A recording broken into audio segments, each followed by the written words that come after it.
জীবনে এমন একটা সিচুয়েশন কখনো চলে আসতে পারে যে সিচুয়েশন আসলে মানুষকে এমন একটি জীবনের দিকে ঠেলে দিতে পারে যে জীবন আসলে সে কোনোদিন কখনো চায়নি। তার জন্য হয়তো নিজের জীবন, তার জন্য হয়তো পরিবারের সম্পদ, সকল কিছু তাকে ভয়ঙ্কর পথে ঠেলে দেয়। ঠিক সেরকম একটা গল্প এখন আমরা দেখব।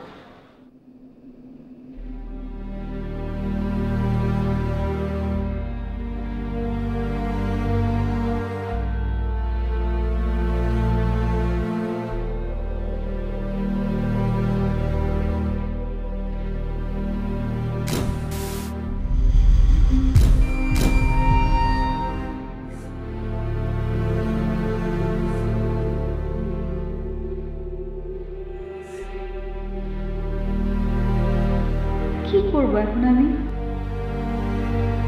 ছোট ভাই বোনের লেখাপড়ার কি হবে? আর কি বা করার ছিল আমার?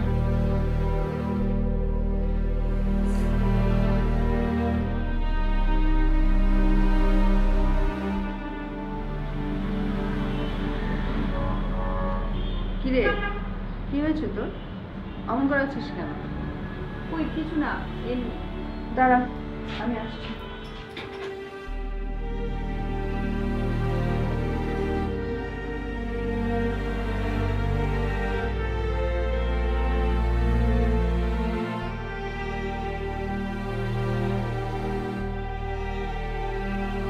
বাড়িতে টাকা পাঠাবো কিভাবে?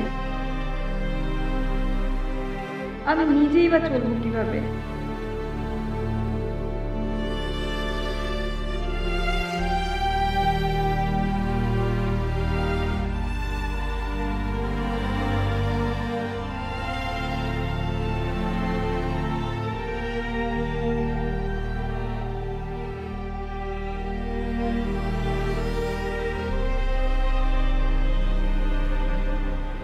কিরে, বললি না কি হয়েছে? না কিছু না, এমনি। মিথ্যে বলবি না, আমি তোর চেহারা দেখলেই টের পাই। তোর বাড়ির সবাই ভালো আছে? জবটা ছেড়ে দিয়েছে। আবার? কেন, কি হয়েছে? কিছু না। কিছু একটা তো হয়েছে, তা না হলে বারবার কেউ এভাবে চাকরি ছেড়ে দিয়ে আসে না। বল কি হয়েছে? হাসান স্যার খুব জ্বালাতন করছিল, আমি আর সহ্য করতে পারছিলাম না। এভাবে চাকরি করা যায় না। সারাক্ষণ মনে হতো যে চোখ দিয়ে আমার শরীরটা গিলে খাচ্ছে। আমার নিজের উপর নিজেরই ঘেন্না ধরে গিয়েছিল। তাই বলে তুই ওকে কিছু না বলে নিজেই চাকরি ছেড়ে দিয়ে আসলি? একটা চট তো মেরে আসতে পারতি। তাতে আমার নিজের হাতটাই নোংরা হতো। এমডি শালা পুরো অফিসটা তাকে সামলে চলে, আমি কোনো কিছু প্রমাণ করতে পারতাম না। উল্টো আমার নিজের নামেই বদনাম হতো। আরে তুই চাকরি যখন ছেড়ে দিয়ে আসলি তাহলে দুগালে দুটা চড় অন্তত কষে মারা উচিত ছিল তোর। তাতে কি লাভ হতো? আমার নামেই কুচ্ছার উঠতো, হয়তো বাইরে আমার কোনো ক্ষতি করতে পারতো। এই তোদের মতো মেয়েদের জন্য ওরা এত আশকারা পায়। তুই যদি আজকে প্রতিবাদ করতি, দ্বিতীয়বার কোনো মেয়ের সাথে এরকম করতে গেলে একবার হলেও চিন্তা করতো। কি জানি, হয়তো তাই। কিন্তু আমি এসব পারবো না। এখন শুধু বাড়ির জন্য চিন্তা, মা, ভাই বোনের লেখাপড়া। আরে এত চিন্তা করিস না তো, একটা কিছু হবেই।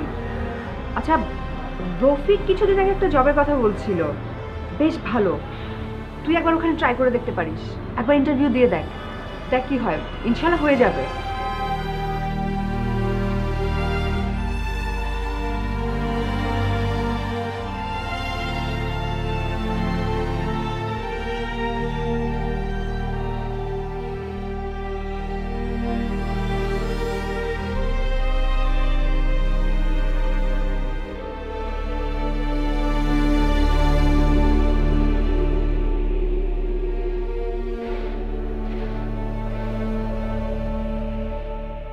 এবার আমরা স্মার্ট টুলস দিয়ে ইভালুয়েট করব, ঠিক আছে? দেন আমরা কি করব, আমরা শর্ট টুলসের একটা মনিটরিং করব। ওকে, তো দেখা যাচ্ছে যে আমরা এটা মনিটরিং করার পরে আমাদের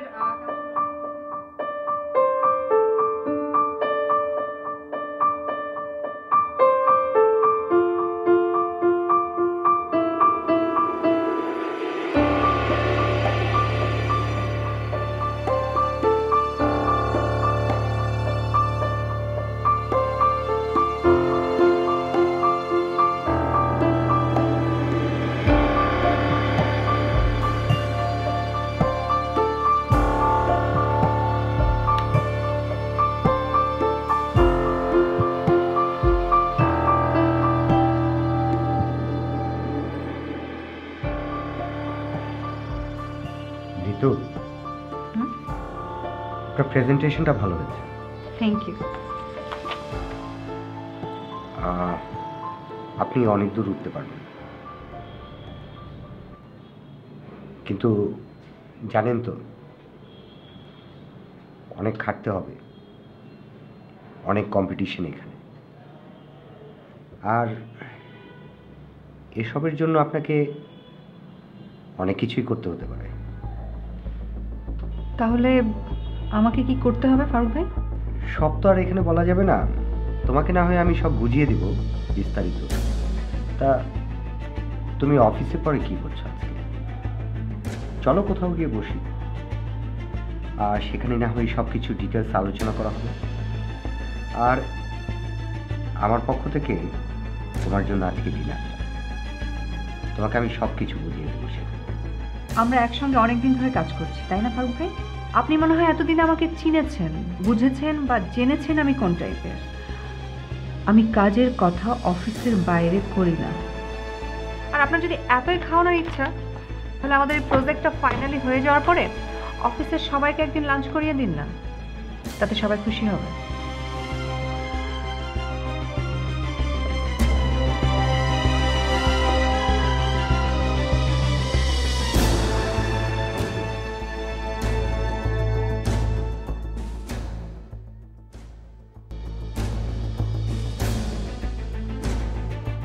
আপনার আগের চাকরিটা ছাড়লেন কেন? স্যার, আমার একটা পার্সোনাল প্রবলেম ছিল।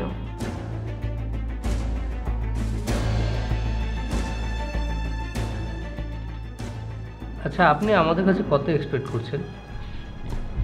স্যার, আগের অফিসে আমি 22,000 টাকা স্যালারি নিতাম।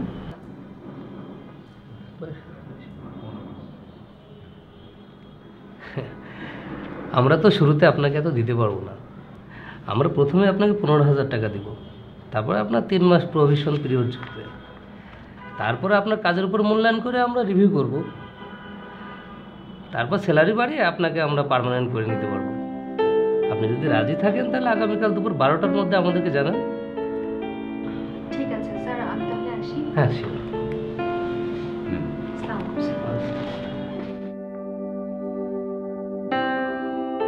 তোর ইন্টারভিউ কেমন হলো? ভালোই মনে হলো, কিন্তু 15,000 টাকা খুব কম হয়ে যায়।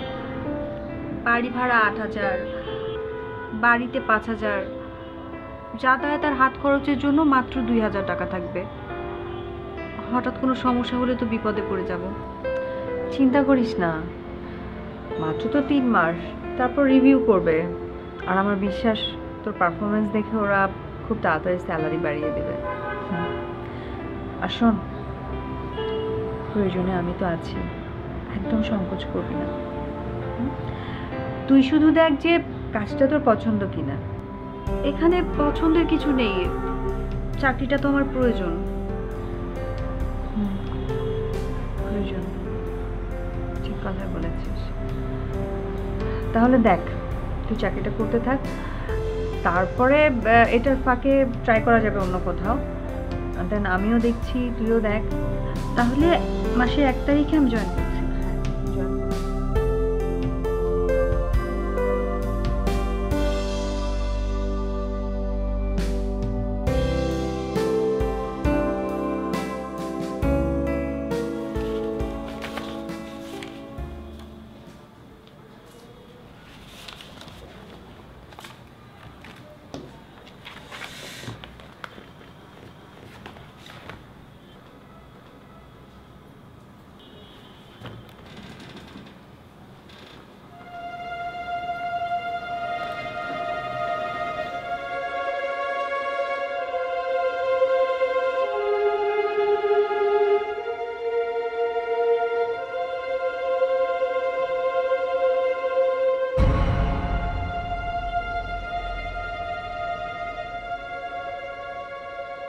মিস সান্নি, হ্যাঁ হ্যাঁ, একটু আমার রুমে এসো তো। হ্যাঁ হ্যাঁ, ওকে।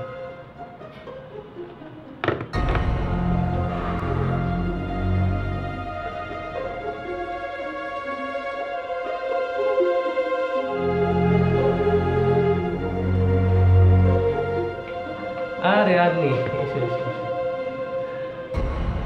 কেমন আছো?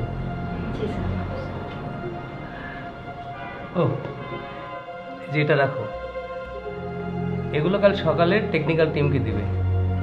জি স্যার। এগুলো ক্লায়েন্টস রিকোয়ারমেন্ট। আচ্ছা আন্নি, তোমার এই চাকরি কতদিন হলো? 3 মাস হয়ে গেল স্যার। ও, দেখছো, দেখতে দেখতে 3টা মাস কেটে গেল। আচ্ছা, ওই তোমার চাকরিটা রেগুলার হওয়ার বেতন বাড়ানোর বিষয়টা নিয়ে এগিয়ে রেখো। এই থার্সডে বোর্ড মিটিং আছে, আমি ওটা পাস করিয়ে নেব। Thank you sir.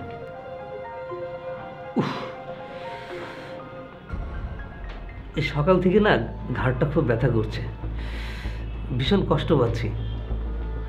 আন্নি, একটু দেখো না কোথায় ব্যথা করছে। এই যে এই যে এই ঠিক এই, আরে দাঁড়িয়ে আছো কেন, দেখো না। আরে বাবা, একটু আর কিছু না হোক একটু তো ঘাড়টা টিপে দিতে পারো। দেখো আন্নি, আমার কিন্তু অফিসের জন্য সারাদিন খুব পরিশ্রম করতে হয়, আর তার জন্য আমি মাঝে মধ্যে খুব ক্লান্ত হয়ে পড়ি। তুমি যদি আমার তারপর একটু রিফ্রেশ করে না তুলো, তাহলে তোমার এসব কিভাবে হবে বলো তো। আরে বাবা, আসো, কাছে আসো, এখানে তো তুমি আর আমি ছাড়া আর কেউ নাই। আসো আসো। Sorry sir. ও, বুঝতে পেরেছি। দেখো আন্নি, তোমার যদি এগুলো না পোষায় তাহলে তুমি জবটা ছেড়ে দিতে পারো। আগামী মাসে এসে তুমি তোমার সমস্ত হিসাব বুঝ করে নেবে। তুমি এখন আসতে পারো। সরি স্যার, আমি আসি।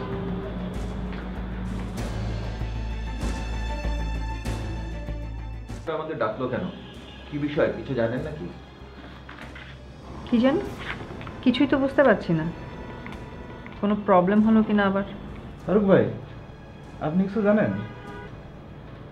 না, আমাকে তো কিছু বলেনি। কি বলেন? আপনি না বসের অনেক কাছের লোক। আরে না, কি যে বলেন না।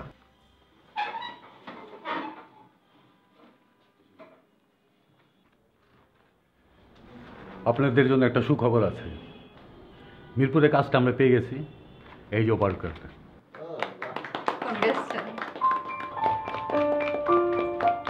বিশেষ করে মিস ঋতুকে কোম্পানির পক্ষ থেকে ধন্যবাদ জানাই তার অক্লান্ত পরিশ্রমের জন্য। তার কাজের স্বীকৃতি স্বরূপ এই প্রজেক্ট মিস ঋতুকে প্রমোশন দিয়ে টিম লিডার করা হবে।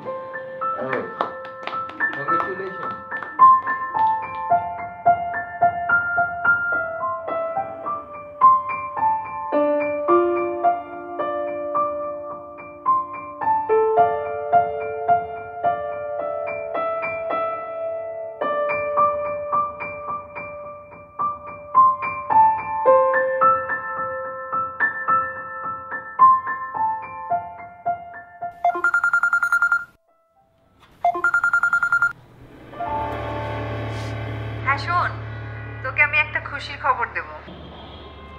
আজকে আমার হ্যালো হ্যালো আন্নি, হ্যালো আন্নি, শুনতে পাচ্ছিস তুই?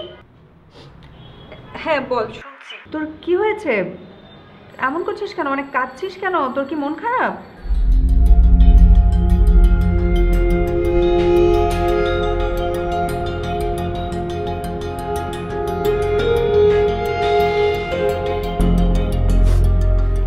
আচ্ছা শোন, তোকে আমি এখন কিছু কথা বলবো, মন দিয়ে শোন।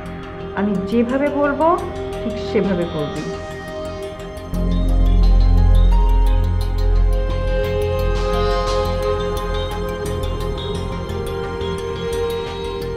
এখনই সময়, তোকে এখনই করতে হবে। আজকে যদি না পারিস তুই আর কোনোদিনও পারবি না।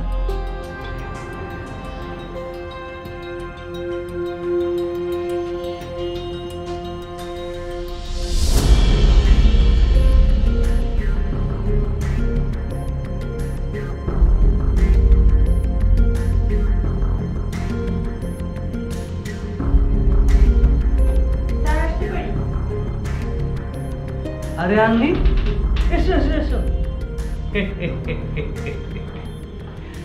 আমি জানতাম তুমি আসবে, তাহলে নিশ্চয়ই বিষয়টা এখন বুঝতে পারছো। কিছু মনে করবেন না স্যার, কিন্তু মেসেজের জন্য মেসেজ পার্লারে যাওয়াটাই মনে হয় আপনার জন্য ভালো হবে, তা না হলে হিতে বিপরীত হতে পারে। আর আমার চাকরি যাওয়ার কথা বলছেন, সেটা করলে আপনার জন্য কি খুব ভালো হবে? তুমি কি বলতে চাচ্ছ? না তেমন কিছু না, বাট এমনিতেই অফিসে আপনার নামে একটা বদনাম আছে যে আপনার কোনো সেক্রেটারি বেশি দিন টেকে না। এর মধ্যে যদি আমার চাকরিটা চলে যায় আর আমাদের এই কথোপকথন যদি ভাইরাল হয়ে যায়, সেটা কি আপনার ক্যারিয়ারের জন্য খুব ভালো হবে? ভাইরাল হবে মানে? স্যার এটা তো স্মার্টফোনের যুগ, এ সময়ে যে কোনো কথোপকথন রেকর্ড করাটা খুব টাফ কিছু না। তারপরেও আপনি অফিসের জন্য অনেক কষ্ট করেন, আর আপনার সাথে এরকম একটা প্রবলেম আমার প্রথমবারের মতো হচ্ছে, কাজে আমি আপনাকে রিকোয়েস্ট করব ঠিক হয়ে যাওয়ার জন্য।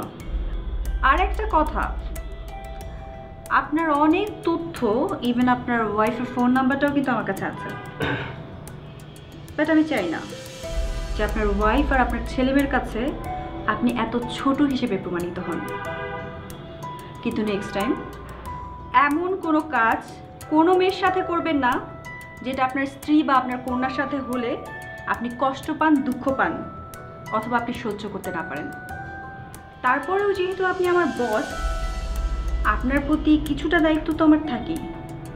তাই বলুন স্যার, মেসেজের জন্য মেসেজ পার্লারে কি কল দেব? ধন্যবাদ, তার আর দরকার হবে না। ঠিক আছে স্যার, তাহলে আমি যাই, আমার অনেক কাজ আছে।